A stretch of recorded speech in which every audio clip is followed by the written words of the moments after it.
47 capos. Ese es el número. No es una estimación, no es una exageración para impresionar a nadie. Es el conteo exacto que tengo en la cabeza, nombre por nombre, fecha por fecha, método por método. 47 hombres que creyeron que yo era su aliado, su hermano de armas, su compa de confianza, y que terminaron en celdas americanas o en bolsas negras, en brechas mexicanas, porque yo así lo decidí. Algunos lo saben, la mayoría nunca lo supo. Y los que están muertos se llevaron la verdad sin entenderla. Me llamo Edgar Valdés Villarreal. En Laredo, Texas, donde nací, era el güero del barrio, el americano que hablaba español en casa y soñaba en inglés. En México me llamaron la Barbie, porque tenía cara de muñeco y mataba como máquina. En los archivos de la DEA, soy el activo más productivo que jamás operó dentro de un cártel mexicano, sin que nadie dentro del cártel lo supiera nunca.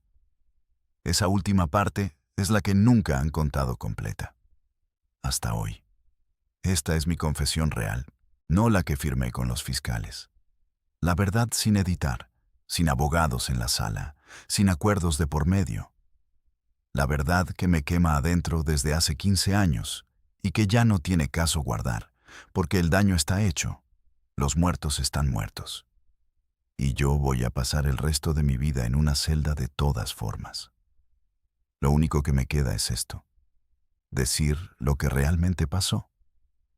Nací en 1973 en Laredo, Texas. Ciudadano americano de nacimiento, hijo de padres mexicanos, que cruzaron con la esperanza que cruzan todos y que se quedaron atrapados en la franja fronteriza donde las dos culturas se mezclan sin fusionarse completamente y donde los hijos crecen sin pertenecer completamente a ningún lado. Mi padre trabajaba en construcción.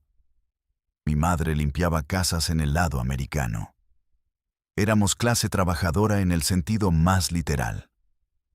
Trabajabas o no comías. Y el margen entre una cosa y otra era suficientemente estrecho para que nunca pudieras olvidarlo. Jugué fútbol americano en la preparatoria. Eso es importante porque mucha gente lo menciona como dato curioso. Como si fuera una contradicción entre el joven atleta y el futuro narco. No es una contradicción, es una continuidad.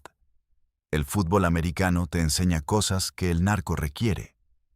Tolerancia al dolor, capacidad de actuar bajo presión extrema, lectura rápida del campo y, sobre todo, la comprensión instintiva de que en cualquier juego de contacto, el que gana no es necesariamente el más fuerte, sino el que ejecuta mejor su plan en el momento exacto. Esas lecciones me sirvieron más en el negocio que cualquier otra cosa que aprendí en mi vida. La frontera entre Laredo y Nuevo Laredo es una línea en el mapa que en la práctica no existe. La cruzabas caminando, la cruzabas en carro, la cruzabas 1000 veces sin pensar en ella porque era simplemente el espacio entre un lado de tu vida y el otro. Desde joven yo vivía en los dos lados, con una fluidez que era natural para quien había crecido ahí, pero que desde afuera parecía notable. Hablaba inglés sin acento y español sin acento. Me movía en ambientes americanos y mexicanos con la misma facilidad. Esa capacidad de ser camaleón, de ser completamente creíble en cualquier contexto, fue lo que me hizo valioso para dos organizaciones simultáneamente. Tenía 19 años cuando un agente de la DEA me contactó por primera vez. No voy a dar su nombre porque a pesar de todo, no soy un hombre que quema a sus fuentes innecesariamente.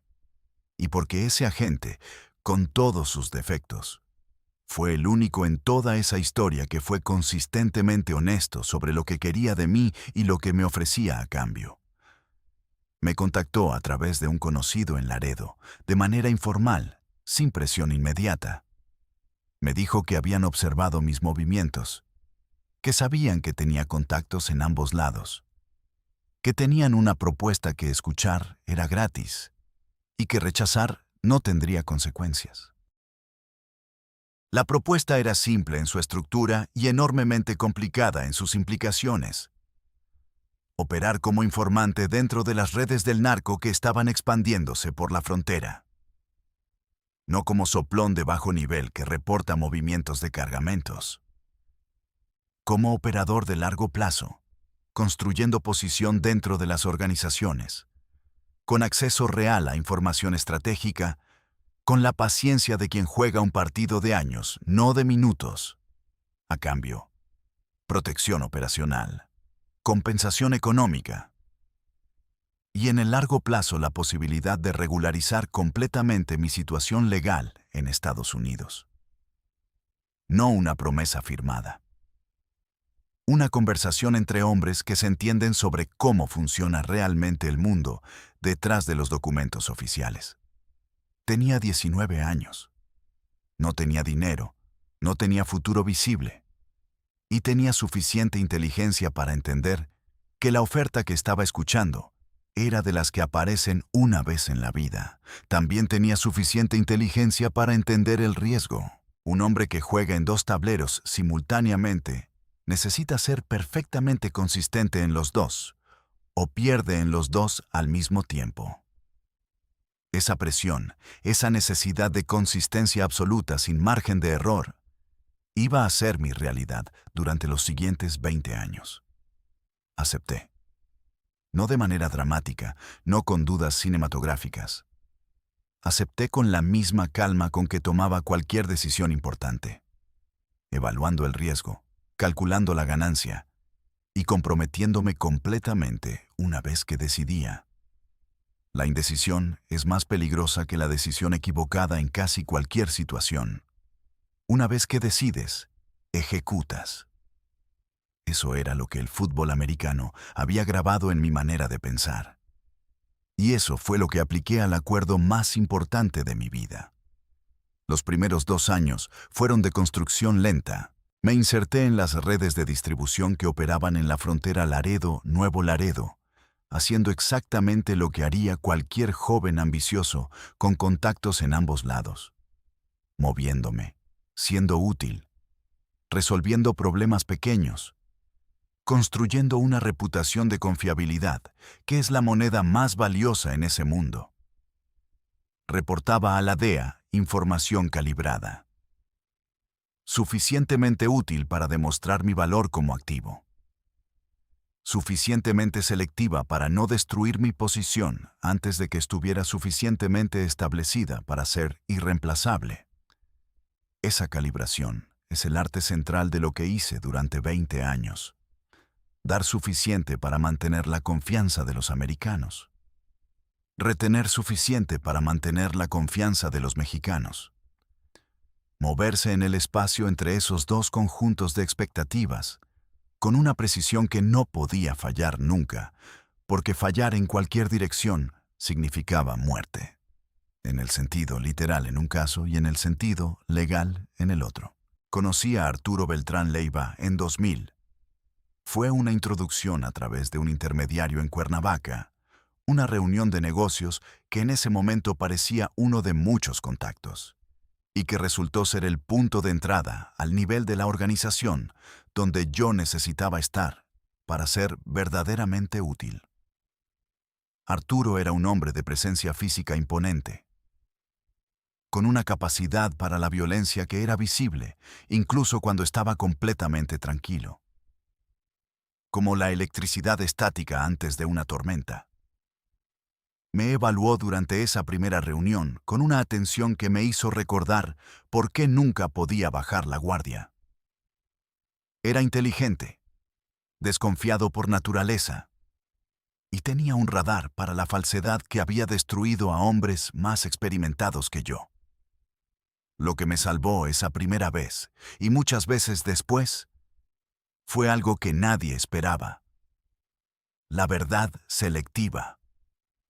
No miento innecesariamente. Nunca lo hice. Cuando Arturo me preguntó quién era y de dónde venía, le dije la verdad sobre mi origen, sobre Laredo, sobre mi familia. Lo que omití no fue mentira. Fue silencio estratégico.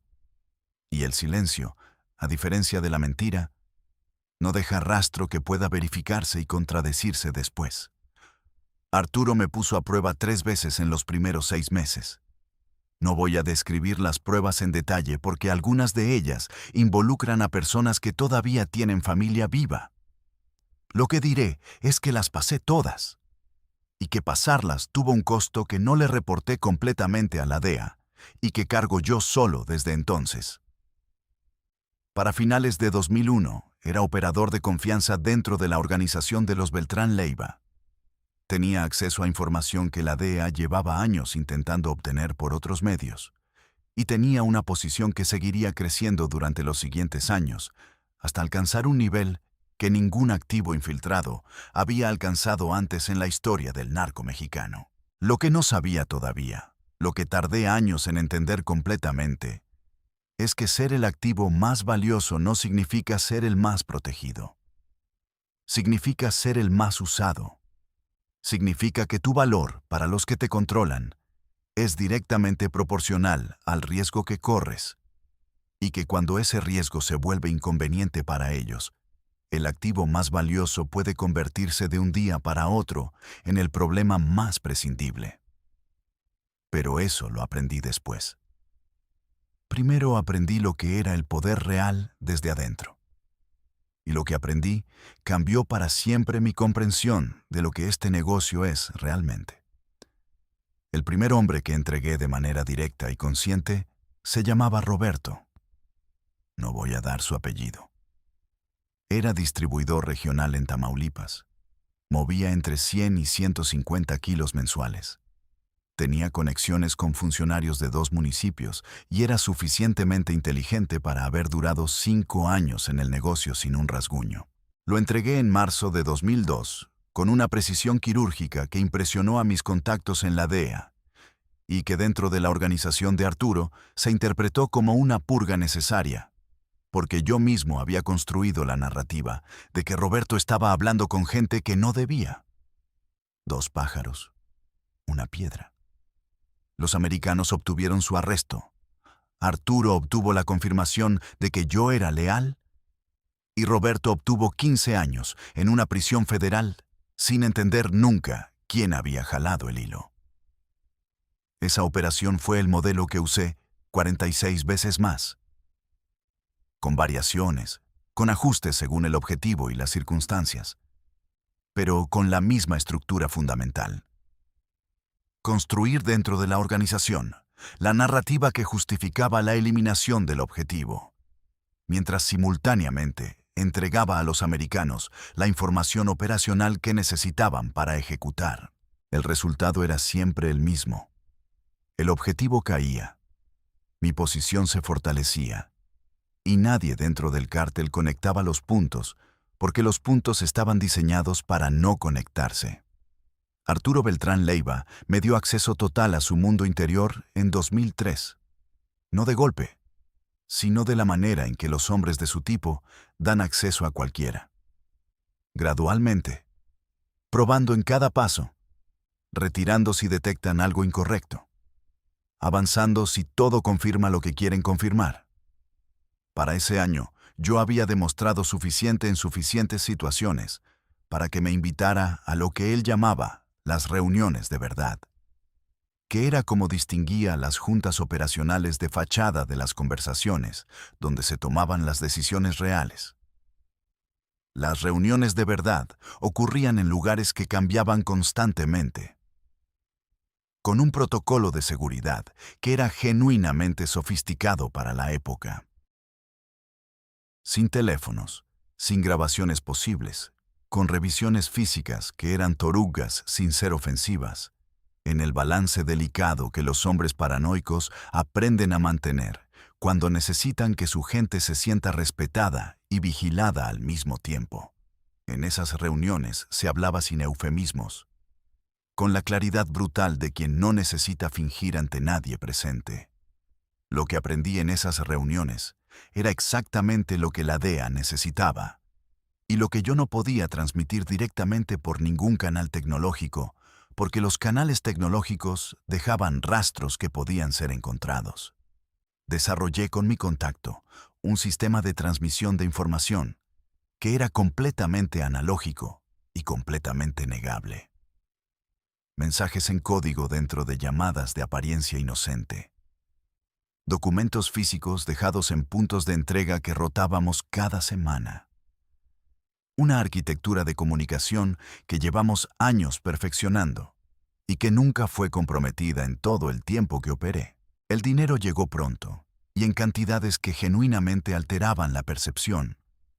No el dinero de la DEA, que era conveniente pero no extraordinario. El dinero del negocio, el que ganaba operando dentro de la organización de los Beltrán Leiva como uno más de sus principales operadores. Porque esa era la paradoja central de mi situación. Para ser un informante efectivo, tenía que ser un narcotraficante efectivo. No podía fingir que operaba. Tenía que operar de verdad, mover producto de verdad, tomar decisiones de verdad y en muchos casos ejecutar violencia de verdad. No había manera de mantener la cobertura sin mantener la realidad. La DEA lo sabía. Lo aceptaba. Había conversaciones explícitas sobre el tema con mi contacto. Conversaciones que en ningún documento oficial existían pero que ocurrieron. En las que se establecía con una claridad incómoda que ciertos daños colaterales eran el precio de mantener un activo de largo plazo en posición estratégica. Era la aritmética fría de la inteligencia. ¿Cuánto daño aceptas hoy para prevenir cuánto daño mañana? Yo era la variable que justificaba el cálculo. Eso me permitía vivir con lo que hacía durante años. No la justificación moral, nunca pretendí tenerla. La justificación operacional. Cada acción que tomaba dentro del cártel era el precio de mantener una posición que eventualmente produciría resultados que ningún otro método podría producir. Era un argumento que funcionaba en abstracto y que se hacía más difícil de sostener a medida que los rostros específicos, los nombres específicos, el peso específico de las consecuencias se acumulaba. Conocí a la Barbie, es decir, me convertí en la Barbie, en algún punto de 2003 o 2004. El apodo llegó de la manera en que llegan todos los apodos en ese mundo. Alguien lo dijo en tono de burla, se pegó. Y después de que suficientes personas lo usaron, ya no había manera de eliminarlo. Me molestó al principio. Después lo usé. Un hombre al que llaman como una muñeca de plástico tiene que demostrar constantemente que no es lo que el nombre sugiere. Y esa demostración constante crea una reputación de una dureza particular. El apodo que nació para reírse de mí terminó siendo parte de lo que me hacía temible. El lujo llegó con la reputación.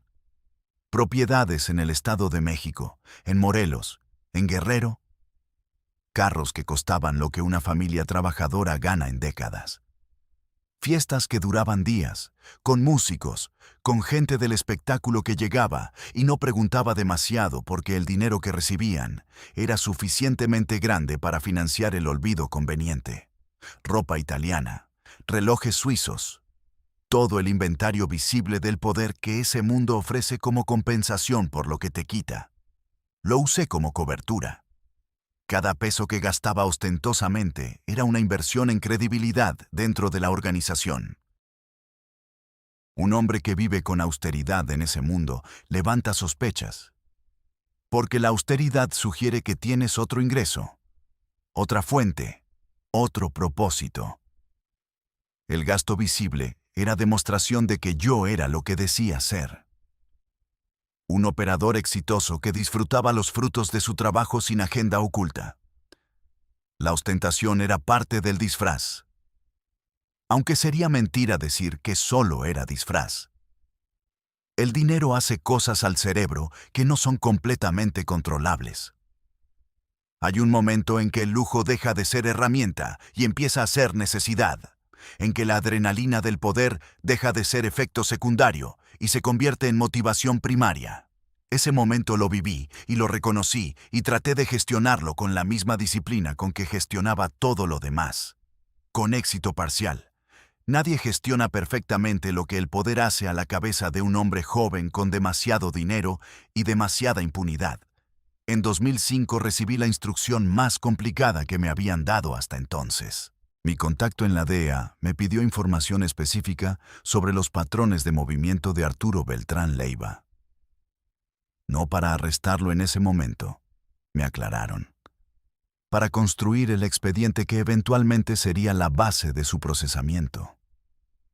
Necesitaban rutinas, casas de seguridad, vehículos, contactos institucionales, el mapa completo de su operación cotidiana. Arturo era el hombre que me había dado acceso a ese mundo.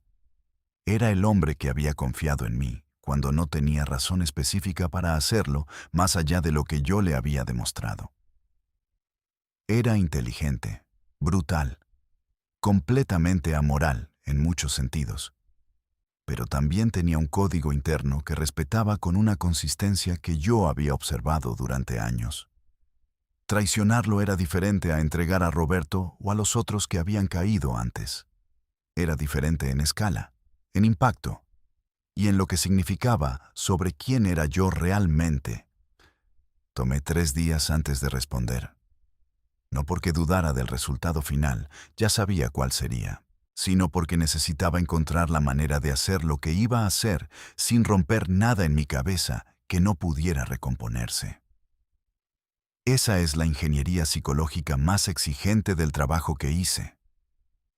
No es la violencia lo que destruye a un hombre por dentro. Es la traición repetida, sistemática, calculada. Cada traición deja una cicatriz que endurece algo, y después de suficientes traiciones, te preguntas si lo que queda es todavía recognosciblemente humano. Entregué la información sobre Arturo. No toda de una vez, sino en fragmentos a lo largo de meses, construyendo el expediente que me habían pedido. Mientras tanto seguía en sus reuniones, seguía siendo su operador de confianza. Seguía mirándolo a los ojos con la misma expresión de lealtad que había practicado, hasta que ya no era expresión, sino reflejo.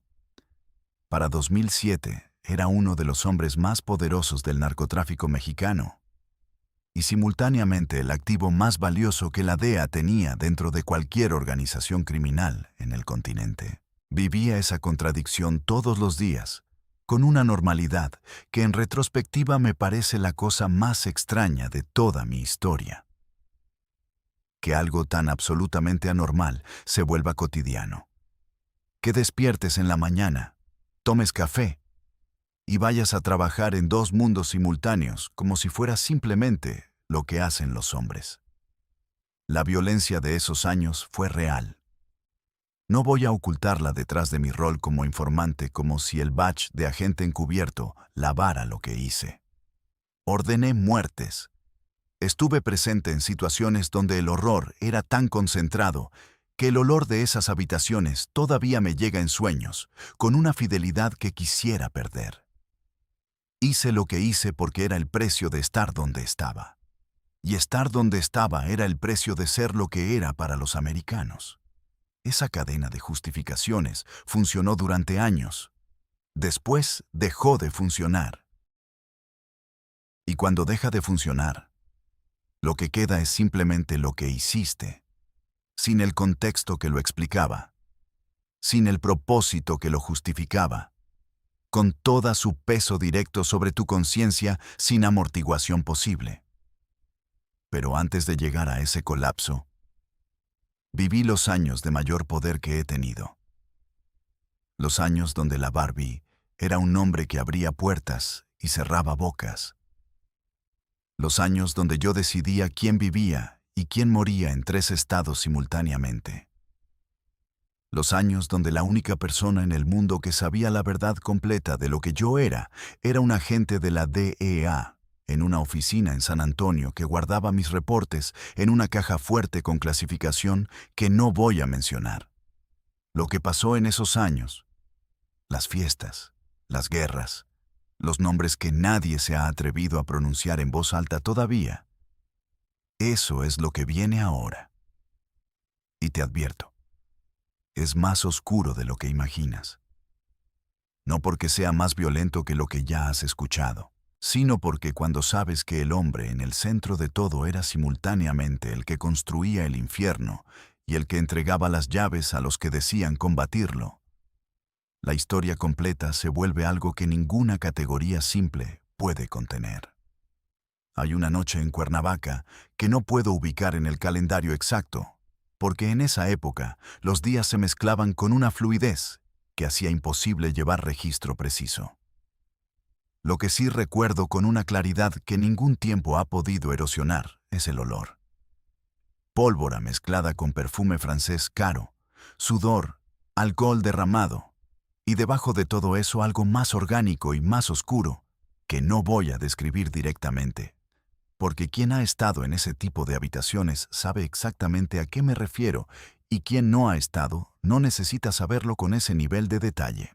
Era una fiesta que había empezado como reunión de negocios y que había derivado, como derivaban todas las reuniones de ese nivel, cuando el alcohol y la paranoia se mezclaban en las proporciones incorrectas, hacia algo que no tenía nombre decente. Había músicos en el patio. Había mujeres que habían llegado en camionetas desde la ciudad. Había cocaína en cantidades que en cualquier otro contexto habrían sido un cargamento mediano. Y había 8 hombres en una sala interior donde la música del patio llegaba amortiguada. Hombres que representaban en esa habitación una concentración de poder criminal que probablemente no tenía precedente en una sola sala en ese momento en México. Yo era uno de los 8. Tenía en el bolsillo interior de mi saco un dispositivo del tamaño de un encendedor que mi contacto en la DEA me había entregado 3 semanas antes, con instrucciones muy específicas sobre cuándo activarlo y cuándo no. Lo había activado al entrar. Todo lo que se dijo en esa sala durante las 4 horas que duró la reunión quedó registrado en una frecuencia que ningún escáner de los que nos habían revisado al entrar podía detectar. Lo que se dijo en esa sala esa noche fue suficiente para construir casos contra 5 de los 8 hombres presentes. Casos que tardaron entre 2 y 7 años en ejecutarse. Porque la DEA no es impaciente cuando tiene material bueno. Porque la paciencia de quien construye un expediente sólido siempre supera a la paranoia de quien no sabe que lo están construyendo. 5 de esos 8 hombres cayeron en años subsecuentes. 2 murieron antes de que pudieran caer. Yo soy el único que sigue vivo y en proceso legal, lo cual, en la aritmética de ese negocio, es casi un milagro, aunque no se sienta como uno desde adentro. Arturo Beltrán Leiva esa noche habló durante 40 minutos sobre una operación que involucraba funcionarios de nivel federal en 3 secretarías. Nombró nombres que no voy a repetir aquí, no por lealtad hacia ellos, sino porque algunos de esos nombres todavía tienen el tipo de poder que puede alcanzarte aunque estés en una celda americana. Lo que diré es que lo que describió esa noche demostró un nivel de penetración institucional en el gobierno mexicano, que incluso a mí, que llevaba años viendo cómo funcionaba esa relación desde adentro, me produjo algo parecido al asombro. No había separación entre el Estado y el cártel en ciertas áreas. Eran la misma estructura operando con 2 nombres diferentes, dependiendo del contexto. Mi trabajo después de esa noche fue de los más delicados que hice en todo ese periodo. La información que tenía era enormemente valiosa, pero también enormemente peligrosa de transmitir, porque cualquier filtración que llegara de vuelta a Arturo sobre el contenido específico de esa conversación lo llevaría directamente a mí, ya que el círculo de personas presentes era suficientemente pequeño para que la fuente fuera identificable por eliminación. Trabajé con mi contacto durante semanas para diseñar la manera de usar esa información sin revelar su origen. Fue un ejercicio de ingeniería de inteligencia que me enorgullece en el sentido técnico, aunque todo lo demás que rodea ese recuerdo me produzca lo opuesto del orgullo. Las fiestas de esa época eran su propio universo.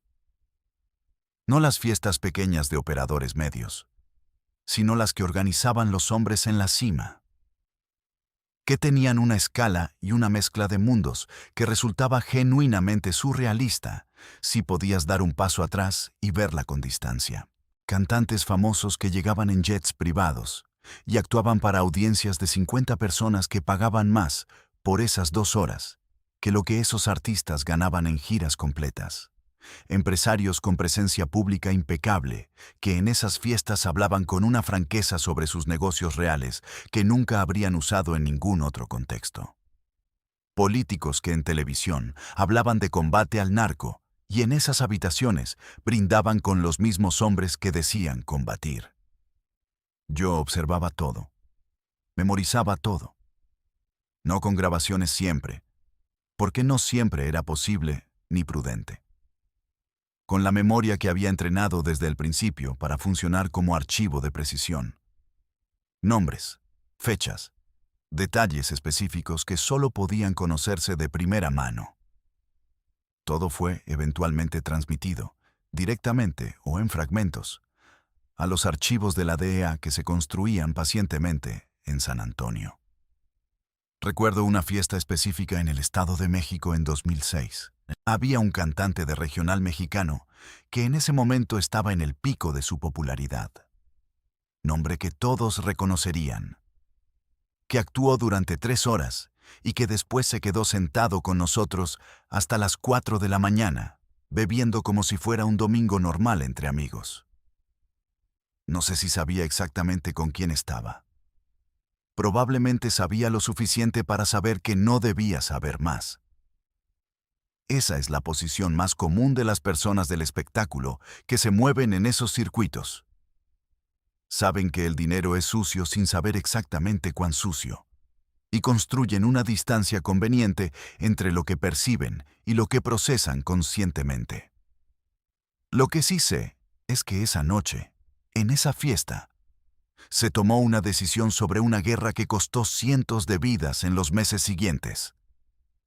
Se tomó entre canciones, con vasos en la mano, con la música todavía resonando en el patio. Así funcionan las decisiones más grandes en ese mundo. No en mesas de guerra con mapas y estrategias formales, sino en conversaciones informales, donde el contexto de relajación baja las defensas y permite que se digan en voz alta cosas que en un contexto formal nunca se dirían. Yo estaba presente. Yo lo reporté. Y los americanos lo archivaron para uso futuro. La guerra con el cártel de Sinaloa, que estalló alrededor de 2008, fue el periodo de mayor violencia en que participé directamente. No voy a romantizarlo, ni voy a describirlo con el lenguaje épico que los corridos usarían. Fue carnicería. Fue la consecuencia predecible de organizaciones enormes con armamento de guerra chocando en territorios donde la población civil no tenía ninguna parte en el conflicto, pero pagaba el precio físico de estar en el camino. Yo operaba en ese conflicto en 2 niveles simultáneos, que requerían una separación mental absoluta. En el nivel del cártel, era uno de los principales operadores militares de los Beltrán Leiva, tomando decisiones sobre movimientos, recursos, objetivos. En el nivel de la DEA, estaba transmitiendo información sobre esas mismas operaciones que en algunos casos llegaba a manos mexicanas y en algunos casos no, dependiendo de qué convenía a los intereses americanos en ese momento específico. No siempre sabía qué se hacía con lo que transmitía. No siempre quería saberlo. Hubo operativos donde yo entregué información que llegó a tiempo para ser útil a las fuerzas mexicanas.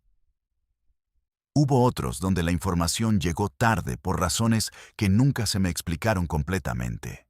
Y hubo al menos 3 ocasiones donde tengo razones para creer que la información que entregué no llegó a ninguna fuerza de seguridad mexicana, sino que fue usada de otras maneras que beneficiaron a los competidores de los Beltrán Leiva más que al Estado. En ese negocio, tanto en el narco como en la inteligencia, la información es una mercancía que se dirige hacia donde produce el mayor beneficio para quien la controla. Y quien la controlaba no era yo. Eso fue lo primero que empezó a resquebrajar el marco mental con que yo había operado durante años. La justificación de que lo que hacía servía a un propósito mayor, que el daño que causaba era el precio de un bien mayor. Esa justificación requería que el bien mayor fuera real, que la información que entregaba realmente fuera usada para combatir lo que decían combatir.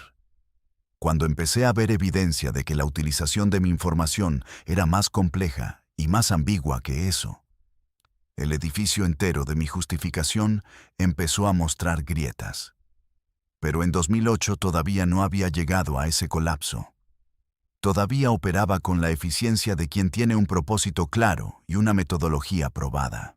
Todavía era la Barbie, el güero de Laredo que había llegado al centro de una de las organizaciones criminales más poderosas del mundo, y que cada noche, mientras los hombres a su alrededor dormían creyendo que era uno de los suyos, transmitía en silencio el mapa de todo lo que ellos eran hacia una oficina en Texas, donde alguien lo archivaba con una clasificación que no aparecería en ningún documento público por décadas. Fue en ese año cuando conocí a una persona cuyo nombre no voy a dar bajo ninguna circunstancia. Era funcionario de alto nivel, con acceso a inteligencia de ambos gobiernos, con una posición que le daba visión sobre múltiples operaciones simultáneamente. Me buscó a través de un canal, que no era el canal de la DEA. Me hizo una propuesta que no venía de la DEA. Y lo que me propuso ese hombre cambió mi comprensión de lo que yo había sido durante 9 años, de una manera que no he podido revertir desde entonces. Me dijo que sabían quién era yo, no los Beltrán Leiva, alguien más. Me dijo que habían sabido durante años. Me dijo que mi cobertura había sido comprometida en un nivel que yo no conocía, y que la razón por la que seguía vivo y operando no era porque mi cobertura fuera perfecta, sino porque había partes interesadas en que yo siguiera donde estaba por razones que no tenían nada que ver con combatir el narcotráfico. Esa conversación duró 40 minutos. Cuando terminó, salí a la calle de una ciudad que no voy a nombrar. Me senté en una banca y por primera vez en años no supe qué calcular. No porque la información fuera imposible de procesar, sino porque si era verdad, y tenía razones para creer que lo era, entonces todo lo que había construido durante una década, toda la arquitectura de justificación y propósito que me había permitido hacer lo que había hecho, era una ficción que alguien más había diseñado para mantenerme útil. No era un agente doble que había infiltrado el narco. Era una pieza en un tablero mucho más grande que nadie me había mostrado completo. Y las personas que movían las piezas no eran necesariamente las que yo creía que eran. Esa noche no dormí. Repasé cada operación, cada entrega, cada pieza de información transmitida durante 9 años, buscando el patrón que confirmara o desmintiera lo que me habían dicho. Lo que encontré no fue confortante. El horror cotidiano de esos años no era solo la violencia del cártel. Era la violencia de entender gradualmente que el sistema que supuestamente te usaba para combatir ese horror era parte del mismo horror con diferente uniforme. Y yo estaba en el centro de los dos. La paranoia tiene una progresión que solo reconoces cuando ya estás demasiado adentro para salir. Empieza como precaución razonable. Revisas 2 veces lo que antes revisabas una. Cambias rutas que no necesitaban cambiarse. Lees los silencios de la gente con una atención que antes reservabas solo para las palabras. Después la precaución se convierte en sospecha sistemática, y la sospecha sistemática se convierte en la incapacidad de confiar en ninguna percepción propia, porque ya no sabes si lo que ves es real o es el producto de una mente que lleva demasiado tiempo funcionando en modo de amenaza permanente. Para 2009, yo estaba en esa tercera etapa. Y un hombre en esa etapa comete errores que en condiciones normales nunca cometería. El primero fue hablar de más con alguien que no debía. no información operacional, no datos que pudieran comprometer misiones específicas. Algo peor. Dudas. Expresé dudas sobre el propósito real de lo que hacía a una persona que yo creía en el círculo más cercano de confianza, y que resultó estar en un círculo de lealtad que no era el mío. Las dudas en este negocio son más peligrosas que los errores operacionales. Un error operacional se puede explicar. Se puede atribuir a circunstancias externas.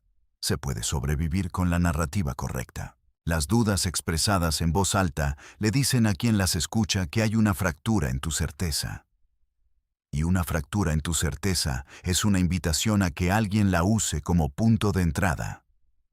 Esa persona le llevó mis palabras a alguien dentro de la organización de los Beltrán Leiva.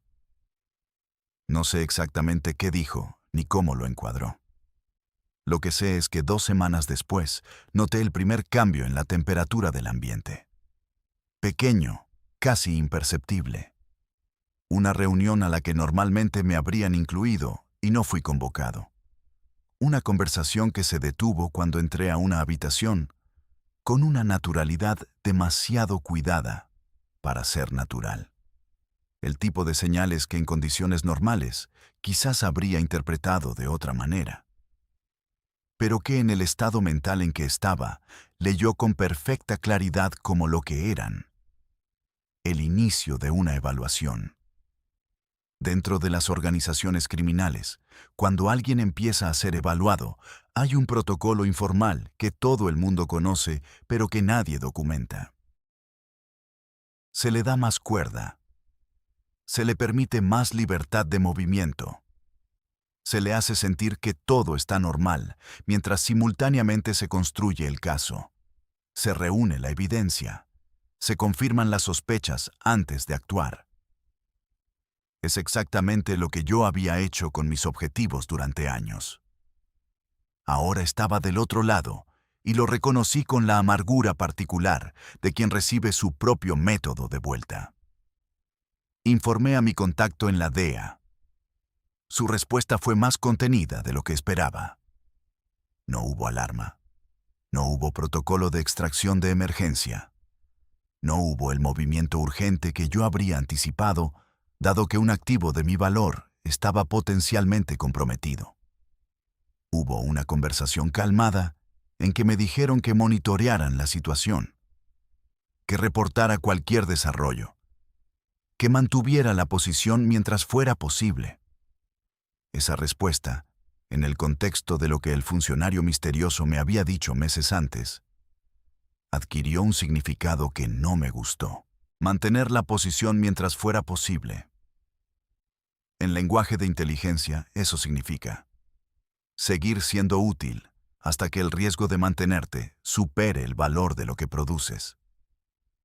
Significa que la decisión sobre cuándo extraerte no la tomas tú, la toman ellos. Y los criterios de esa decisión no son tu seguridad personal, son los intereses operacionales de la agencia en ese momento específico.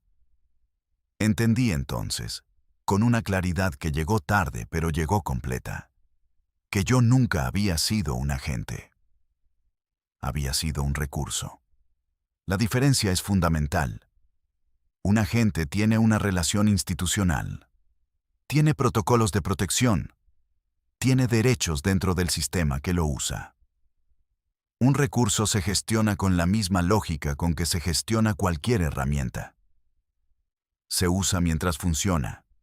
Se descarta cuando deja de funcionar o cuando el costo de mantenerlo supera su utilidad. Esa comprensión llegó demasiado tarde para cambiar mi situación, pero llegó suficientemente a tiempo para cambiar mi manera de operar en los meses que siguieron. Si iba a ser descartado eventualmente, necesitaba construir mi propio seguro, no dependiendo de la buena voluntad de una agencia que había demostrado que su buena voluntad tenía límites precisamente calibrados. Un seguro propio, tangible, que no pudiera ser desactivado por una decisión tomada en una oficina en San Antonio. Empecé a documentar. No los reportes que transmitía a la DEA, sino una capa paralela de documentación que nadie sabía que existía. Nombres, fechas, transacciones específicas, conversaciones que había presenciado, decisiones que había visto tomar en ambos lados de la línea. Construí un archivo que era simultáneamente mi protección y mi condena, porque el mismo material que podía salvarme si lo usaba correctamente, podía hundirme definitivamente si caía en manos equivocadas.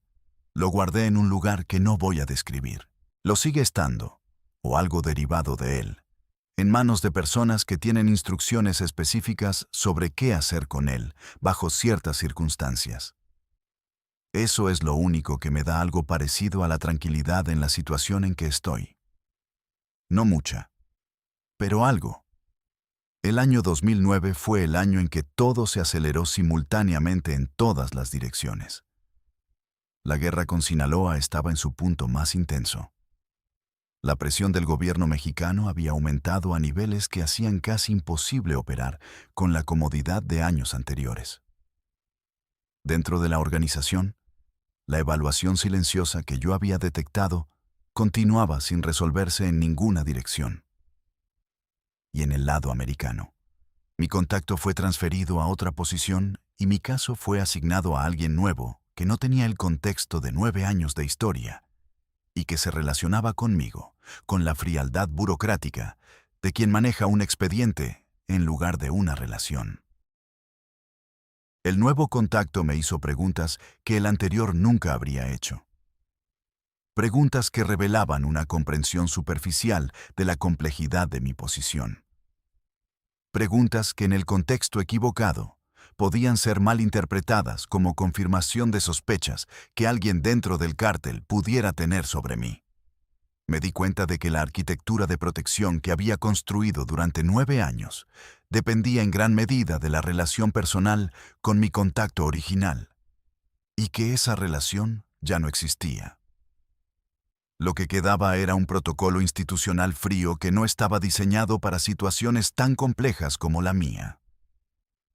Arturo Beltrán Leiva fue eliminado en diciembre de 2009. La operación de la Marina Mexicana que lo mató en Cuernavaca fue posible en parte gracias a información que yo había proporcionado durante años sobre sus patrones, sus casas de seguridad, sus rutinas. No fui el único insumo. Había otras fuentes, otras rutas de inteligencia convergiendo en el mismo objetivo, pero era parte del cuadro.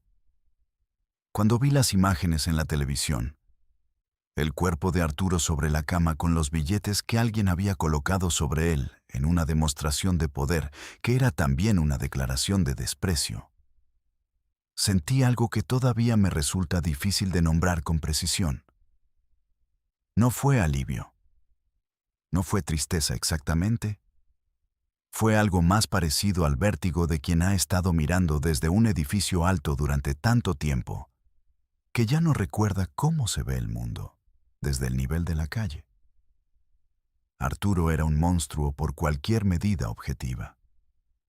También era el hombre que había confiado en mí cuando no tenía razón para hacerlo, que me había tratado con una lealtad genuina dentro de sus términos, que había compartido conmigo durante casi una década, una versión de sí mismo que probablemente no mostraba a casi nadie.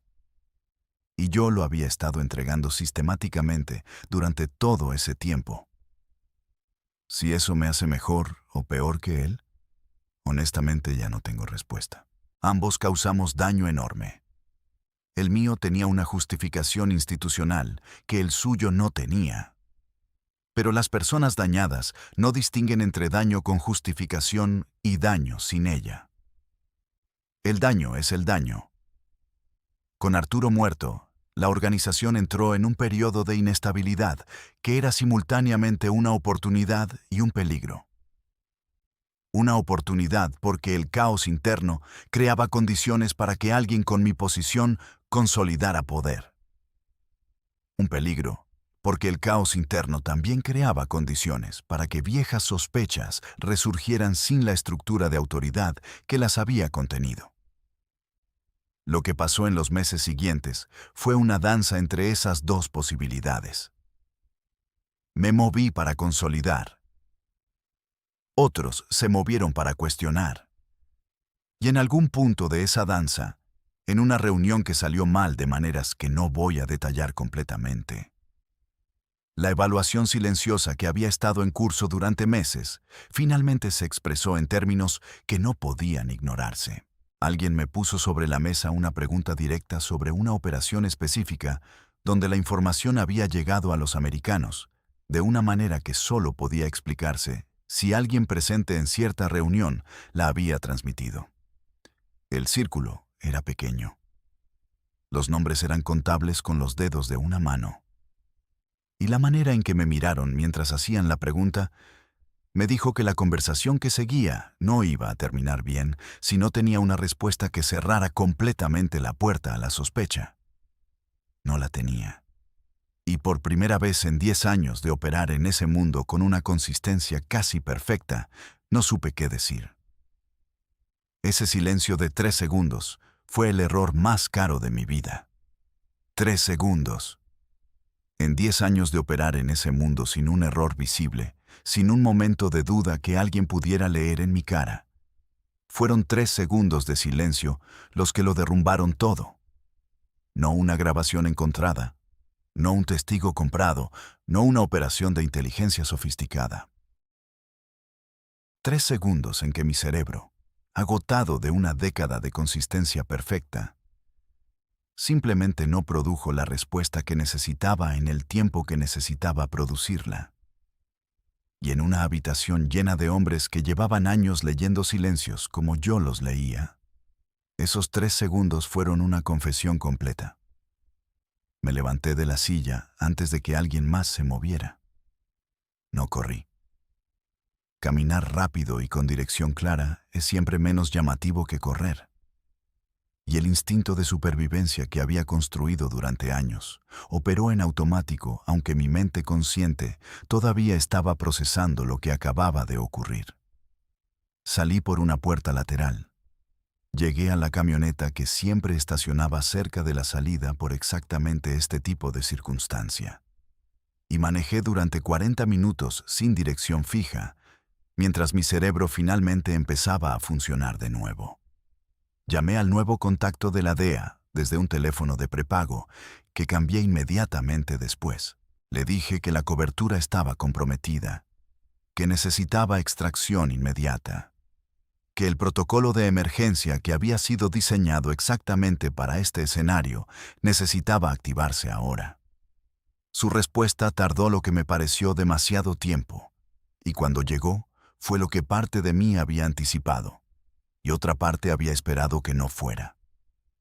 Me dijo que evaluaran la situación, que reportara mi posición, que esperara instrucciones.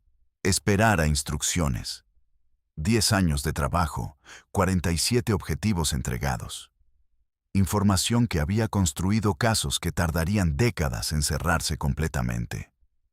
Y la respuesta a mi primera solicitud de extracción de emergencia era que esperara instrucciones. En ese momento, tomé la decisión más importante de los últimos años de mi vida libre. Dejé de esperar instrucciones de nadie. Si iba a caer en mis propios términos, no en los términos de una agencia que me había usado como recurso, y que ahora, en el momento en que ese recurso necesitaba protección, estaba aplicando los tiempos burocráticos de quien no tiene prisa porque no es su piel lo que está en juego. Los días que siguieron fueron los más extraños que he vivido. Estaba en movimiento constante, usando casas de seguridad que había preparado sin decírselas a nadie. Usando dinero en efectivo que guardaba en cantidades distribuidas en múltiples puntos precisamente para este tipo de escenario. Tenía el archivo que había construido. Tenía opciones. Lo que no tenía era claridad sobre cuál de esas opciones producía el mejor resultado posible, dado que el mejor resultado posible ya no existía. Hubo un momento, sentado en una habitación de un hotel de carretera en algún estado que no voy a nombrar, en que consideré desaparecer completamente. Nuevo nombre, nuevo país. el dinero suficiente para construir una vida que no tuviera ningún punto de contacto con lo que había sido. Era una opción real. Con los recursos que tenía, era logísticamente posible. Lo consideré durante varias horas, con la seriedad de quien evalúa genuinamente una alternativa y no solo la fantasea. Lo que me detuvo no fue la imposibilidad práctica. Fue algo más simple y más difícil de explicar sin sonar a justificación que no tengo derecho a hacer. Había demasiados archivos, demasiada información sobre demasiadas personas en posiciones de poder en 2 países. Información que si yo desaparecía sin consecuencias, se quedaría sin consecuencias para siempre. No porque yo fuera el único que la tuviera, sino porque yo era el único que podía darle el contexto completo que la hacía procesable.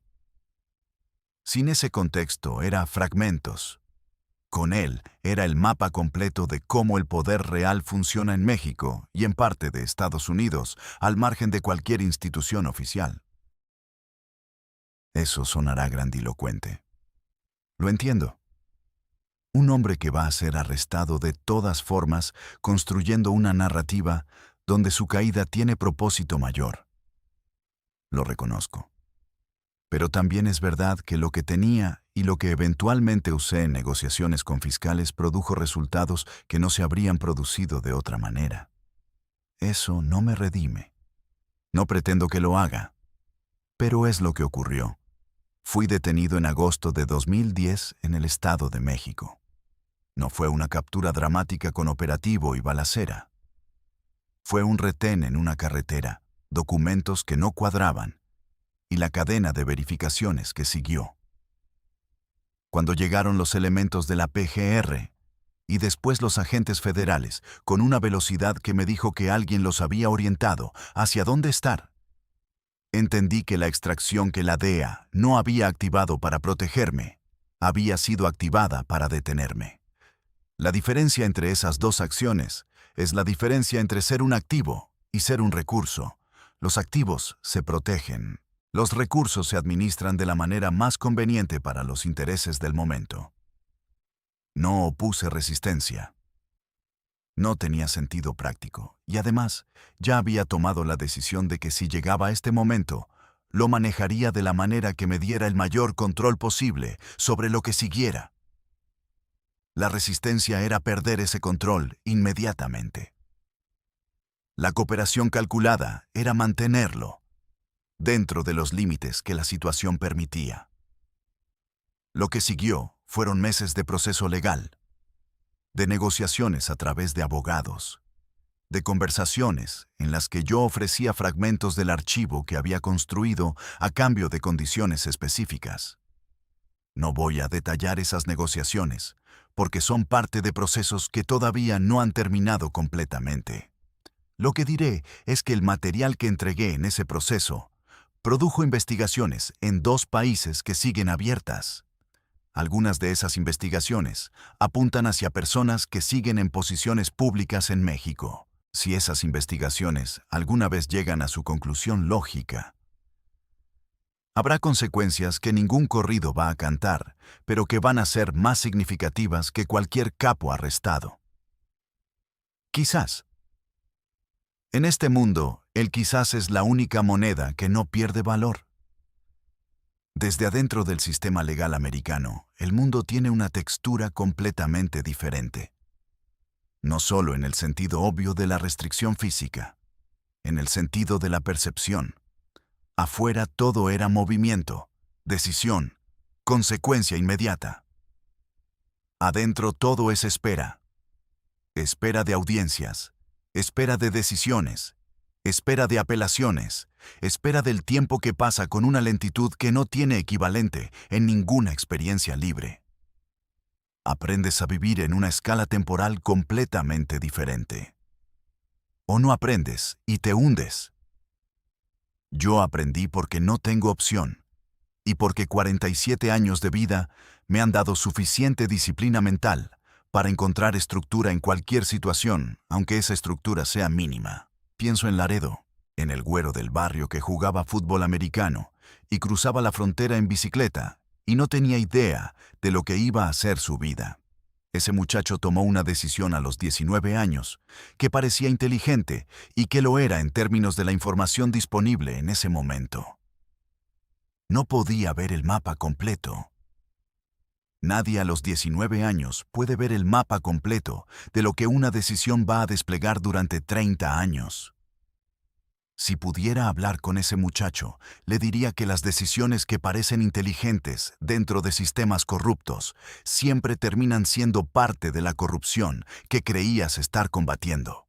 Que no hay posición dentro del infierno que te permita construir algo que no sea infierno. Que el único movimiento correcto era no entrar. Y que una vez que entraste, no hay versión donde salgas limpio. No me arrepiento de haber entregado a 47 capos. Algunos de ellos eran responsables de daños que no tienen cuantificación posible. El mundo sin ellos operando libremente es objetivamente mejor, aunque la manera en que los eliminé del tablero no tenga ningún valor moral que reclamar.